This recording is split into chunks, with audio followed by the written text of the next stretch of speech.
So you want to get smart about investing? You could spend months reading books, or you could go straight to the source. Turns out a lot of the best ideas out there today all come from one guy who figured it all out like 100 years ago. Let's meet him. You've definitely heard of Warren Buffett, right? I mean, he's only one of the most successful investors of all time. But have you ever wondered who he learned from? Well, Buffett himself says pretty much everything he knows comes from one person, Benjamin Graham. So yeah, to really get how Buffett thinks, we need to go back and meet the man who basically wrote the instruction manual. And trust me, these aren't just some old, dusty lessons from history class. They are the fundamental rules for making money that work just as well today as they ever did. All right, so let's start at the very beginning. Who exactly was this Benjamin Graham, and what made his way of looking at money so different? Graham was born in London, but his family moved to New York when he was a kid. Now, they weren't rich. In fact, after his dad passed away, they really struggled with money. And that feeling, that early experience of what it's like to lose everything, it stuck with him his whole life. It really shaped his ideas about risk. But wow, was he smart. He was a total rock star student at Columbia University and then jumped right into a career on Wall Street. Now, Graham's big ideas didn't come from some textbook. Nope. They were forged in the fire of one of the worst financial disasters in the history of the world. Just picture the 1920s. It was like this massive party where everybody was throwing money at the stock market, chasing hot tips, not really thinking. And then, bam, 1929. The music stopped, the whole thing came crashing down, and people lost fortunes overnight. Graham himself lost a huge amount of his own money. But you know what? Instead of giving up, that crash became his greatest teacher. It forced him to figure out a smarter, safer way to invest. So this became the question that obsessed him. What's the real difference between investing your money wisely and just gambling? He had a breakthrough.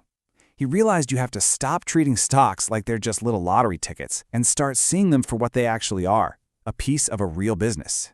To make this idea super easy for anyone to understand, Graham came up with this amazing little story. Think of it as your secret weapon for staying calm when everyone else around you is totally freaking out. He invented a character, and he called him Mr. Market. Okay, so imagine you own a piece of a business, and you have a business partner. That's Mr. Market. He shows up every single day, no matter what, but there's a catch. This guy is seriously moody. Some days, Mr. Market is just bouncing off the walls, totally euphoric. He's telling you your business is the greatest thing ever and offers to buy your shares for a crazy high price. But then, on other days, oh boy. He's depressed, he's panicked, he's sure the world is ending, and he'll offer to sell you his shares for almost nothing.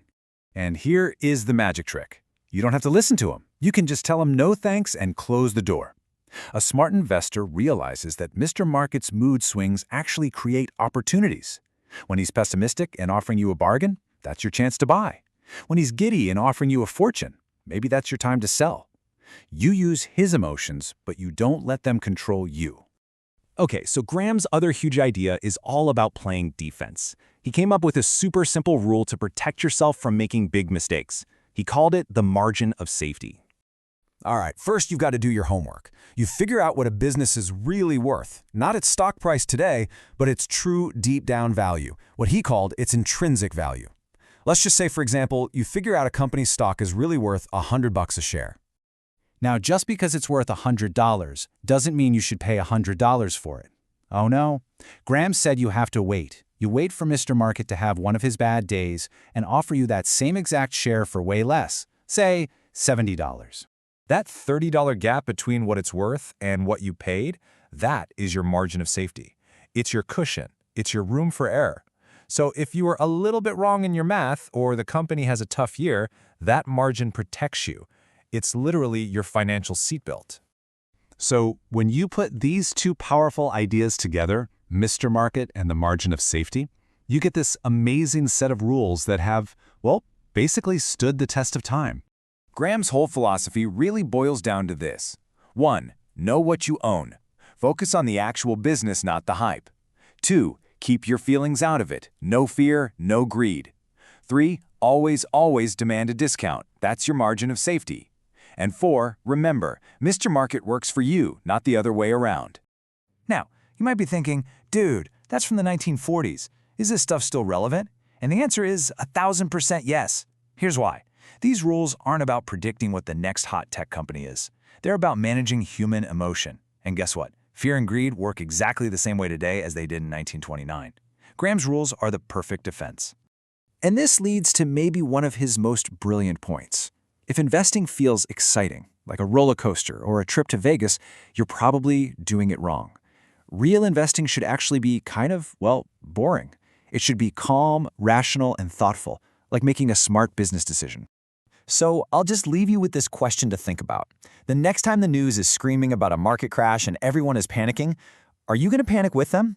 Or are you going to remember your moody partner, Mr. Market, and see that panic not as a reason to be scared, but maybe, just maybe, as an opportunity?